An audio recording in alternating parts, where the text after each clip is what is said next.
नमस्कार दोस्तों, मैं अंकुर उपाध्याय स्वागत करता हूं आप सभी का आपके अपने YouTube channel share market analysis में।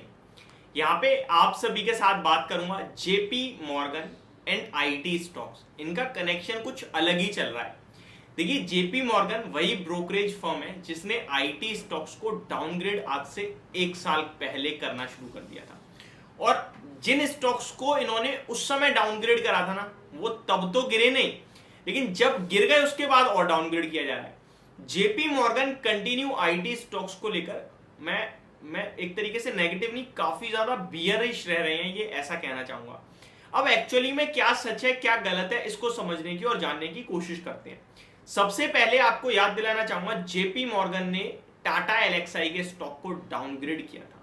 टाटा एलएक्सआई के स्टॉक पे उन्होंने प्राइस टारगेट कट किया या निकाला, जो मर्जी कह लीजिए, और एग्जैक्टली ठीक पड़े, ऑलमोस्ट ठीक पड़े। जेपी मॉर्गन ने टाटा एलएक्सआई का स्टॉक उस समय लगभग 10,000 रुपए के भाव पे था। उन्होंने पूरे बाजार को हिला दिया अपने टारगेट से। उन्होंने कहा टाटा एलएक्सआई का शेयर 4,500 रुपए जाएगा, 4,500 रुपए का टारगेट दिया। उस समय बाजार कोई इस बात को लेकर मानने के लिए तैयार ही नहीं था। सब लोग कहने लगे भाई पागल हो गए हैं जेपी मॉर्गन। लेकिन at the end Tata LXI का स्टॉक 4,500 तो नहीं, लेकिन 5,500 6,000 रुपए पे जरूर आया। उनका जो व्यू था उस समय जेपी मॉर्गन का टाटा एलएक्सआई पे, वो ये था कि वैल्यूएशन बहुत महंगे हो गए हैं, इतने महंगे वैल्यूएशन पे स्टॉक ट्रेड नहीं करना चाहिए। जो शेयर 50 45 55 के पीई पे ट्रेड करता है, वो 100 के पीई पे नहीं ट्रेड करना चाहिए। और स्टॉक में एग्जैक्टली वही हुआ, गिरा शेयर और गिरते गिरते 6,000 5,400 रुपए तक के लो लगाए। फिर रिकवरी आई, अभी तो 7,500 के करीब ट्रेड कर रहा है, बट उन्होंने अपना टारगेट रिवाइज नहीं किया है। जेपी मॉर्गन की बात की जाए तो इन्होंने विप्रो के शेयर को 380 रुपए पे डाउनग्रेड किया, अभी 6 महीने नहीं हुए, और 350 रुपए का लक्ष्य निकाला। आई थिंक 350 का या 320 या 350, 350 या 320 का निकाला, मैं एग्जैक्टली अभी मुझे याद नहीं। बट मैं ये जानना चाहता हूं कि विप्रो में 380 से 350 कितनी बड़ी दूरी है, और यहां पे ऑलरेडी 700 का शेयर 380 था, तो ये क्यों निकाला? आज स्टॉक 410 420 पे ट्रेड कर रहा है, तो यहां तो फंसवा दिया। दूसरी बात, इन्होंने 1250 और 1300 रुपए पे इन्फोसिस को कहा कि ये स्टॉक आपका 970 1100 रुपए का हो जाएगा। वहां क्यों भाई? वहां फंसा दिया। टेक महिंद्रा को इन्होंने डाउनग्रेड करा, एचसीएल टेक को आई थिंक करा नहीं करा मैं एग्जैक्टली नहीं, बट एचसीएल टेक को भी इन्होंने कोई बड़े टारगेट्स नहीं दिए। मिड कैप आईटी को लेकर तो काफी ज्यादा बियरिशनेस थी। केपीआईटी टेक को इन्होंने लगभग 950 रुपए पे डाउनग्रेड करा 540 रुपए के लिए केपीआईटी टेक, और स्टॉक टूटा। 900 950 वाला शेयर अचानक से 780 का लो लगा देता है 2 दिन में। आपको याद होगा, मैंने वीडियो भी शेयर करी थी काफी सारी। और फिर 2-4 दिन टिकने के बाद धीरे धीरे धीरे ऊपर आने लगा, अभी 1100-1200 रुपए का हो गया। फिर ट्रैप करा इन्होंने आईटी स्टॉक में निवेशकों को। ऐसा क्यों? मेरा सिर्फ सवाल यह है, ऐसा क्यों? और जो लोग बाजार को पूरी तरीके से क्लोजली वॉच करते हैं, मार्केट की हर एक हलचल को पकड़ते हैं, हमारी तरह आप में से भी बहुत से ऐसे होंगे, वो ये सब चीजें ध्यान देते हैं। अब उनके पास मान के चलो केपीआईटी टेक हो 900 रुपए को उन्होंने डाउनग्रेड करा, शेयर भी नीचे आ रहा है, तो वो तो बंदा बेच देगा ना, कहेगा शायद जेपी मॉर्गन सही कह रहा है भाई, 900 रुपए वाला 800 तो रह गया, अभी 750 रह गया है, 550 ही ना हो जाए, इससे प्रॉफिट बुक करो निकल जाओ। लेकिन उसके बाद क्या हुआ?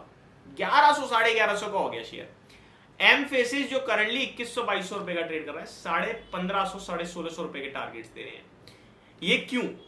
इतनी क्या इन्हें बियरिशनेस दिख रही है आईटी स्टॉक्स में, मेरे समझ में नहीं आ रहा। जिसमें अब अगर आप पूरे बाजार में किसी भी एनालिस्ट से बात करें तो वो यही कहेगा कि यूएस में जो प्रॉब्लम थी, आईटी स्पेंड्स जो कम होने की बात थी, अब धीरे धीरे धीरे सुधरेगा माहौल। यूएस में जो रेसेशन था वो अब दूर हो चुका है। अब ग्रोथ बेशक स्लो हो रही है क्योंकि रेट हाइक हो रहे हैं, रेट कट लेकिन जल्दी आएंगे आपके लिए, ग्रोथ लौटेगी और आईटी स्टॉक्स में भी तेजी लौटेगी। तो अब यहाँ पे डाउनग्रेड करने का क्या मतलब है? तो मतलब सिर्फ इतना है कि जब कोई शेयर भाग रहा होता है तो लोग उसको खरीदने के लिए बोलते हैं, जब किसी शेयर का समय खराब होता है या गिर रहा होता है तो लोग उसे बेचने के लिए बोलते हैं। यहां पे आपको अपने पैसे के लिए थोड़ा काम करना होगा, आपको बाजार की हर तरफ हर बात सुननी होगी, समझनी होगी, पढ़नी होगी, फिर आपको खुद को समझानी है कि क्या सही है क्या गलत है। अगर किसी ने 1300 रुपए 1250 रुपए पे इन्फोसिस बेचा है तो उसने कोई समझदारी का काम नहीं करा।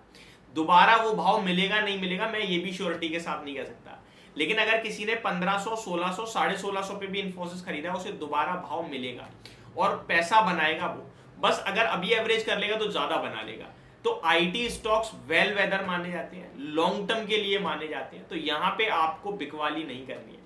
बात करें टाटा एलएक्सआई की, तो यहाँ ये सही पड़े। हमने भी आपसे 10,000 रुपए पे कहा था कि ये सही समय नहीं है खरीदने का, बेच सकते हो, बुक कर सकते हो, प्रॉफिट तो करो, लॉन्ग टर्म के लिए शानदार है, बट ये लेवल अच्छे नहीं है। मैंने तो अपनी पूरी एक साइकोलॉजी भी बताई थी कि 5-7 साल स्टॉक सेम रहता है, फिर 1000% के रिटर्न देता है, हिस्ट्री भी यही कहती है। अभी हो गए 1000%, तो अभी बेच दो। हमने 6,000 रुपए की बात करी थी, 6,500 पे खरीदने के लिए कहा था, आया स्टॉक। वहां मैंने काफी वीडियोस बनाई कि ये खरीदने का समय है, खरीदने का है। 7,500 7,800 रुपए तक के हाई भी दिखाई स्टॉक ने। टाटा ग्रुप का नाम जुड़ा हुआ है, एआई में जुड़ा हुआ है, ईवी में जुड़ा हुआ है स्टॉक, तो ये कहीं नहीं जाने वाला, ये दोबारा 10,000 हो जाएगा। लेकिन बाय ऑन डिप्स करते रहोगे तो पैसा बनाते रहोगे, और इधर उधर की या फिर बड़े ब्रोकरेज फर्म की या किसी की भी बात सुन के केवल ट्रेड करोगे तो कभी पैसा नहीं बना पाओगे। ट्रस्ट मी, यही ब्रोकरेज हाउस टाटा एलएक्सआई जब दोबारा 10,000 का होगा तो 12,000 के टारगेट देगी। यही जेपी मॉर्गन आगे और आईटी स्टॉक को अपग्रेड भी करेगी जब चल रहे होंगे, जब सब पॉजिटिव होगा। लेकिन जब नेगेटिव है तब आपको आपके कॉन्फिडेंस से ही पैसा बनाने का मौका मिलता है। बाकी आप खुद समझदार हो। तो ये मेरी तरफ से आपके लिए एक वीडियो थी, होप आपको समझ और पसंद दोनों आई होगी। धन्यवाद।